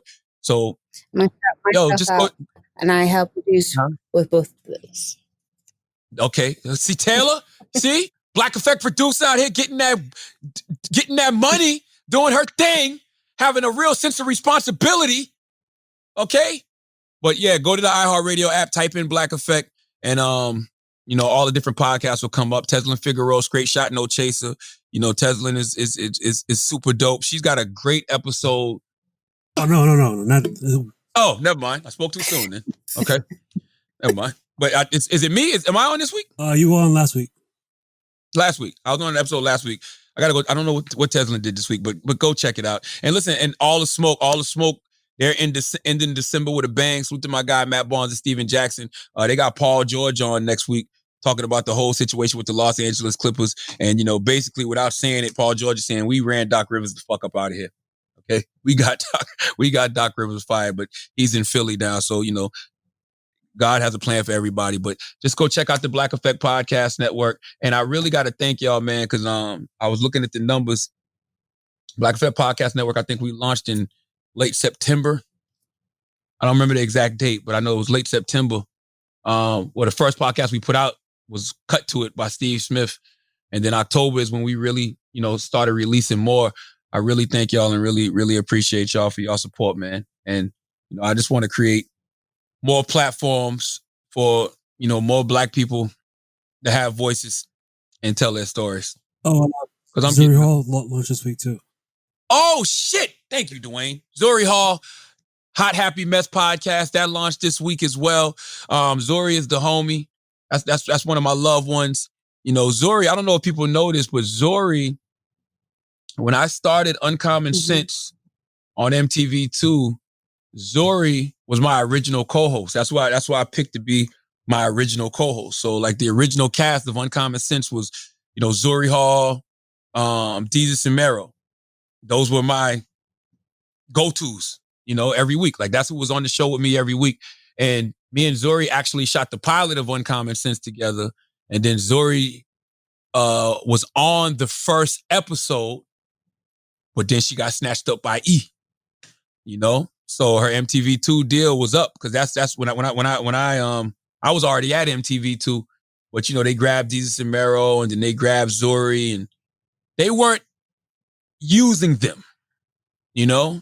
They knew that they were talented, and they had them there, and like Jesus and Mero was writing, and, you know, Zori would, you know, do hosting things on MTV and MTV2, but they weren't using them. And then I came with the Uncommon Sense platform, and, you know, I had Jesus and Mero doing Classic or Trash every week, and Zori Hall was my original co-host. So I've always saw Zori. I've always had a love for Zori because she's really dope. She's really talented, and it was great to see her go to E and be super successful. And I think she's hosting, what's that show she hosts on NBC now? I don't know. Is it, what is that show? I don't know why the fuck I keep thinking Ninja Warrior. Yes, American Ninja Warrior. Yeah, Ninja Warrior. Yeah. And she's on Access Hollywood on NBC. Like Zori doing her thing. But her podcast, Hot Happy Mess, is available right now on the Black Effect iHeartRadio podcast network. So like I said, go to the iHeartRadio app, type in Black Effect. All the podcasts that we got are up there, and we got a lot more to launch. Jeezy Recession podcast is out right now. I can't even run them all down. Oh, Gangster Chronicles. Yeah, it's a lot. We're doing well. And thank you. Thank you to the people who've already downloaded and subscribed to the various podcasts on the Black Effect iHeartRadio podcast network. We appreciate y'all. Now, let's do some Asking Idiots. One of my favorite parts of the show, because I get to answer y'all questions. Taylor was trying to set me up to actually have people Zoom in and ask me questions live. Fuck no. Right? Hell no. Not doing that shit. Okay? Only when the live show happens. Live event. Whenever that happens. Yes. Well, speaking of your church announcements, Miss Burner Act wants to know what I think she meant to say what makes a great Black influencer? Authenticity. Authenticity is what makes a great Black influencer. And the reason authenticity makes a great Black influencer is because that person has probably become an influencer because they're authentic. You know, people see something in them that they can relate to. They see something in them that they see in themselves. You know, that influencer speaks to them in a way that connects. So when you're an influencer, you know, that authenticity, that you being you know what I'm saying? That you being the best version of yourself, that you being a one-on-one, they're hearing something from you that they don't hear other places. And that's where that connection comes, right? So to me, that's what makes a great Black influencer, or any influencer, not even just Black, just authenticity. Like it's something about that person that you see that's just authentic. You know what I mean? And it don't even have to be for the people who, you know, give their opinions, their cultural critics like me. That can be the person you see on YouTube that's cooking. You might buy into the way they cook and buy into their recipes just because they look like they having a ball. They look like they really enjoy what they do. They authentically love what they do. And I think that's infectious. And I think that's what makes a great Black influencer. That's a great question, by the way. Also, did you know that you had a TikTok? Someone made a TikTok for you then. That ain't me. And then he's like, I guess all your dances, I don't know. That's what someone's saying. No, it wasn't. I don't have a TikTok. No, there's nobody that enjoys my dancing more than you. That's you. I really enjoy it. What's the name of the TikTok? Watch you just roll off. You're lying. She's so good. I knew it. I thought it was about to roll off your tongue so easily. It's probably something stupid like, it's probably some dumb shit like Thick 78 or some dumb shit. I bet you that's what you put. Thick 78. Look, so C-Botch 246 wants to know, do you think it's better for your mental health to keep up with the news every day or live in your own bubble? Wow. Great fucking question. Man. That's a great question. The thing about Lil Wayne, he supposedly lives in his own bubble. You know what I mean? And he seems happy. Yeah, but you know, I always ask myself, living in a bubble, and Lil Wayne is a great example because he's always seems oblivious to everything that's going on around him. That's not knowing. Not knowing is like can be considered ignorance, right? But not because you don't know, but just, you know, I mean, no, because you don't know, you can say, okay, you're ignorant to the matter. We always look at ignorant as a super negative word, but it's not. It's just a word. It's just a word that means like you don't know. As a matter of fact, what's the? Let me look up the definition. Ignorant definition. Yes, lacking knowledge or awareness in general, uneducated or unsophisticated. Okay, ignorant might be too strong of a word. All I'm saying, I'm basically trying to say all that to say, if ignorance is bliss, why aren't more people happy? So I can't sit here and act like isolation, being in a bubble, is good for you. Because even in the 48 Laws of Power, it talks about how isolation is dangerous because, you know, you can cut yourself off so much that you're not even aware of things that may be against you. You know what I'm saying? Like, you got to have your ear in the mix just enough to know what the fuck is going on, because you got to know what's against you so you can thwart some of these attacks, right? Mm-hmm.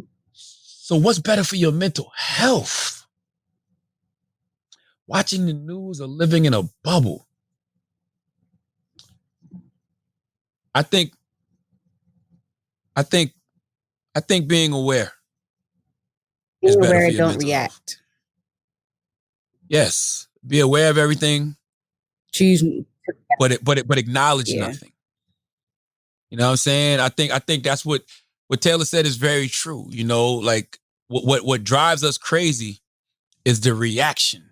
Like, if you could just scroll through social media and never reply to anything you see on social media, it'd be fine. Mm-hmm. The mental health aspect is the part where these things trigger you. Things that are said about you are things that you see, like, you know, just scrolling through and you see somebody getting shot by the police, or you see somebody. I saw today, Tamika actually sent me that. She sent me a video of some cops in the Bronx planting something on a kid while they were searching them, and the kid is sitting there talking shit like, I ain't got nothing, yada yada yada, this and that. And the cop is like, yes, the fuck you do, because we already put it on you. You know what I mean? So it's like stuff like that, because that's the type of things that get into your brain, they get into your mind, and you constantly think that those things can happen to you. Mm-hmm. You know, but I think being aware and being able to acknowledge a lot of these things and unpack some of these things is good. You know, I don't think that your mental health, like I tell people all the time, when I go to therapy, I'm going to therapy because I'm trying to organize all the shit that's in my mind. That's why I always use the closet analogy. I always talk about how junky the fucking closet is, and you walk in the closet and you're folding stuff up that you want to keep and organizing things you want to keep nice and neat, and, you know, putting them away, and the things you don't want, you're putting in a box and you're shipping off. And now you got room to bring new things in. Like, that can only happen with awareness and acknowledgement, you know? So I don't think, you know, hiding from your problems makes them go away.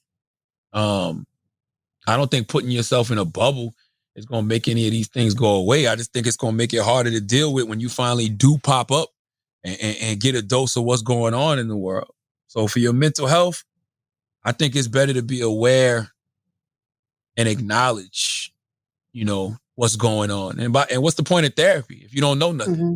You know what I'm saying? You're going to therapy to unpack all your trauma and things that happen with you. You're going to therapy to unpack all of these things that you're seeing and, you know, experiencing. Like, you have to have experiences in order to get on the right track with your mental health. So I think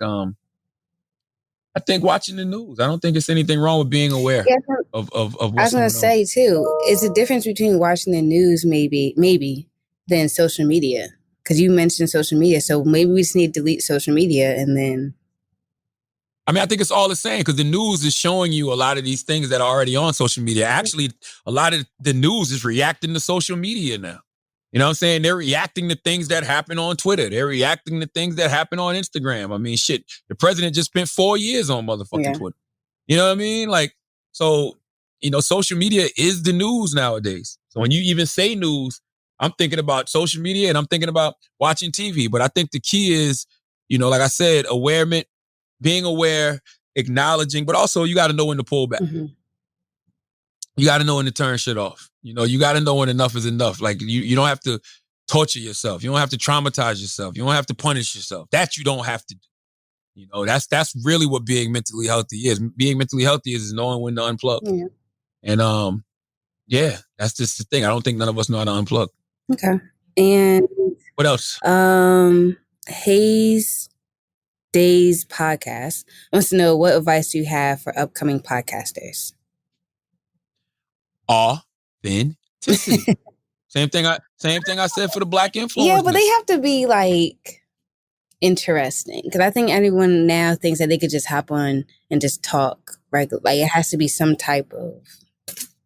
You're right, but what's more interesting than somebody's authentic story? Like, here's the thing: you can't listen to Brilliant Idiots and say I'm gonna do what Charlamagne and Andrew do. You can't listen to Drink Champs and say I'm gonna do what Nori and DJ F do. You can't listen to Matt Barnes and Steven Jackson, all the smoke, and say I'm gonna do what they do. You know why all of these different podcasts are successful? Because they're all doing them. Yeah. God put you on this motherfucking planet and put you through a set of circumstances and experiences for you to have a story. I always tell these people that want to be podcasters, radio hosts, tell your story. Someone's gonna really. Don't make me quote Dr. Seuss on you, fuck niggas. Hold on, you know what? Hold on, let me quote Dr. Seuss on you. You just have. Hold on, man. Let me quote Dr. Seuss. Children's book. Today, you are you. That is truer than true. There is no one alive who is youer than you. Dr. motherfucking Seuss. That is my advice to you. What's his name? Hayes Days Podcast. Today you are you. That is truer than true. There is no one alive who is youer than you. I promise you, if you pull up as your true, authentic self and you're interested and you got a story to motherfucking tell, people will gravitate towards you.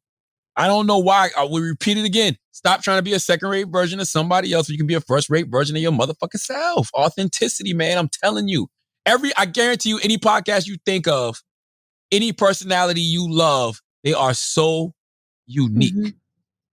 They have something that nobody else has. And that's why it's so much for everybody, because there's always somebody that you can relate to. It's 340 million motherfuckers in this country. Who knows how many across the whole world? Everybody can have an audience. Everybody. Okay. What else? What by Shah_Mark_A, what do you think is the biggest secret being held from mankind?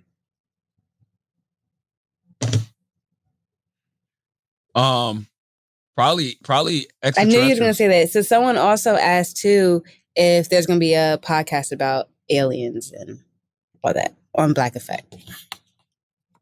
It would be dope. It would be hella dope to have a podcast about aliens on Black Effect. I would want to talk to somebody who's like done some real extensive research. Like, I mean, actually, like one of those UFO hunters, like who goes out there and like studies things like Roswell and, you know, Area 51 and all of that shit like that, who's actually had experiences and encounters. You know, I saw Barack Obama on Stephen Colbert, and Stephen Colbert asked him about UFOs, and Barack was like, I can't tell you. What? Okay. That right there told me that told me everything I needed to know. Well, by the way, I've been on the Hill, man, and that video that came out with a pilot jet was watching that shit shoot by, and the pilots was like, yo, what the fuck is that? Yada, yada, yada. When I was on the Hill, and my guy, I'm not going to say who my guy is, when I was asking about UFOs, he was like, come talk to this person. The only reason the guy told me anything is because the guy was leaving. He was retiring. He was retiring. And so he was like, I'm only telling you this because I'm retiring. He was like, if I wasn't retiring, then, you know, I might have to kill you. And I started laughing. He was like, no, I'm serious. And I to this day, I don't know if he was serious or not. But he said, there's a video on YouTube that you can go look up. It was classified information, but it's going to come out in a minute, and we're going to verify it that, yes, that what you saw in that video was an unidentified flying object. And I really think they're priming us. I think they're priming us to have this conversation about, you know, no, not conversation. They're priming us for the arrival to let us know, yes, there's other life forms out here that exist. And you'd be a fool to think they don't. Yeah.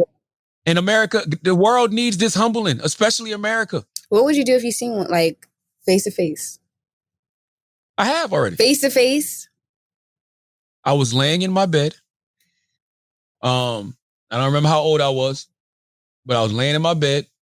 And if you've ever seen the movie Signs, that's why I be thinking that a lot of these movies and shit, they have to be related to something. These movies are always based in some truth, because that alien that was in Signs was standing over me.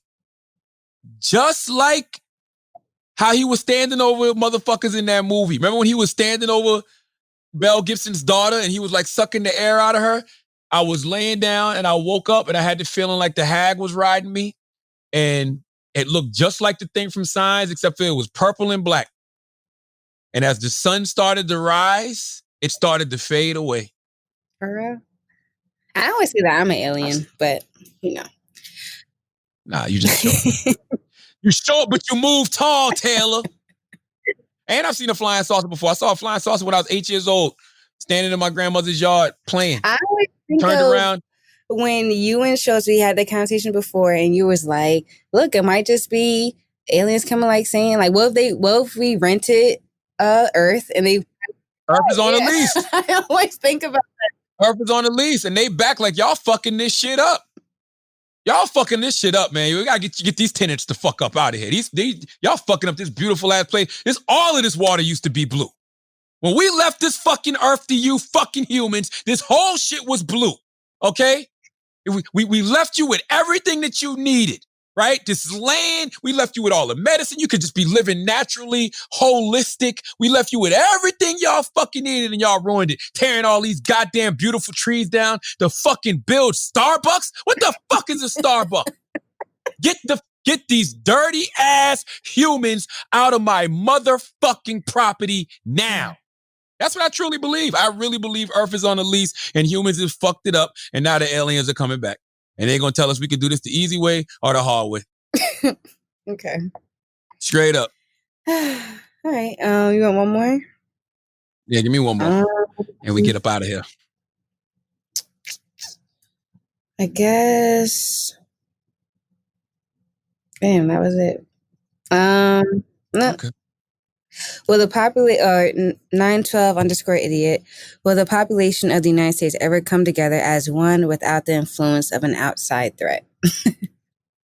No.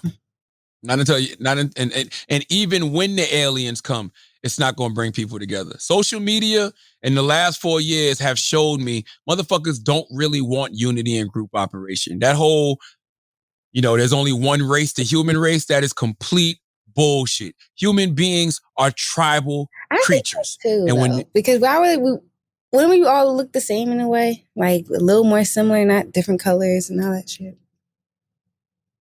Huh? I just feel like you're saying that there's not going to be any unity. I don't think there was ever supposed to be, really. I think we're supposed to, the reason why there's different races and everything else, we're supposed to try to understand the other side, but I think there's always going to be that. It's impossible. And by the way, you can have all of that variety, right? But human beings are just wired to be tribal. We have our set of beliefs and we believe what we believe. And if the other side don't believe it, it's fuck 'em. And there's no nuance anymore. There's no gray areas whatsoever. Nobody is even trying to see where the other side is coming from. You use certain buzzwords. You stand with certain people, you say certain things, you get fucking labeled, and they put you over here. And then this little group goes over here. Black people aren't monolithic. White people aren't monolithic. Italians aren't monolithic. Jewish people aren't monolithic. None of these people are monolithic. It just seems like that to us because we're on the outside looking in. And a lot of these communities and these groups have a lot more organization than we actually do. But there's nobody on this planet that's monolithic. Everybody is fucking tribal. So no, I don't think people will ever come together as one on this fucking planet, even when the UFOs come. That reminds me of it. Do you know what Fairly Odd Parents are? I heard about it. It was an old Nickelodeon show. And I remember they had an episode and Timmy wished for everyone to look the same and they still found something different. Everyone was exactly the same, but they still found something to be different. And that show taught me that what you just said, that It's always going to be an issue with something. Well, guess what? This is a fairly odd There we planet. go. All right. And you know who makes this planet odd? Humans. Mm-hmm. Humans are the mutants, the virus. We're the COVID-19 of Earth. We've been fucking this shit up from day one. And there's this thing, man, I wish I knew how to pronounce it. This is one of them times where I wish I knew how to pronounce shit. I'm gonna spell it for y'all. I want y'all to look it up. I was just watching a video about this, and then my girl Debbie Brown, salute to Debbie Brown. You can check out the Dropping Gems podcast on the Black Effect iHeartRadio podcast network as well. Gaia. I think that's how you pronounce it. Gaia. And you ask, what is Gaia? Gaia is looking at the earth as a god or energetic being, which it is. It's the divine container for this human experiment. For humanity to rise, we have to be of service to and protect Earth. We have failed at that. Yeah. We failed at that. We have failed at serving and protecting the Earth. We take from this planet. Take all its resources. Fucking just take. And we don't put anything back. Yeah. We build fucking Starbucks. But you know, not to keep going on, but like my boyfriend, he's very into history, and he always goes back to like, they didn't have to use that back in the day. Like, so why do we have to? He doesn't trust like this. Greed, capitalism, the love of fucking money. That's all this shit is. We don't give back to the earth. The earth gives us everything we fucking need. Convenience. Literally. Convenience. That's all. That's what motherfuckers want. Instead of just being patient. That's why we've had these conversations on the podcast before. I talk about when you go to certain countries, whenever I go to Anguilla, if they don't got it, they don't got it. When the last time you've heard in America something not being in season? There used to be a time where you're like, no, that's not in season. Now everything is in season all the fucking time. We don't give a fuck about Earth. And guess what? Earth don't give a fuck about us. But I guarantee you one thing. If Earth and humans go to war, guess who's going to win? Earth. The Earth always corrects itself. Yeah. Exactly. Remember those things called Mm-hmm. dinosaurs? Yeah, it's gonna be another species down the line. Remember them shit called humans? You think humans really existed? It's gonna be a museum. You're gonna walk into a museum and gonna see a 4-foot tall skeleton with wide hips. Well, technically we have a caveman already, so yeah. It's gonna say Taylor from Philly. That's what the fuck it's gonna be. They're gonna like, yo, you really think this was real? Motherfuckers gonna be in there arguing about, nah, this shit ain't real. Ain't no humans used to walk. Motherfuckers had 2 legs, 2 arms. Watch this. I guarantee you. So it's gonna be animals again, you think? I don't know what it's gonna be. I really don't. We don't know what the next iteration of Earth's, divine creation is gonna be. We have no idea. But it's gonna be something. That I can promise you. All right. Time to go. Andrew said he'll be back next week. I hope he is. Thank you, Taylor. Thank you, Chris. Thank you, Dwayne. As always, if you listen to this podcast, you think we're smart, you think we're intelligent, you think we're brilliant, you're absolutely right. If you listen to this podcast and you think we're just a couple idiots who don't know shit, you're right too. It's the Brilliant Idiots Podcast. Thank you for listening.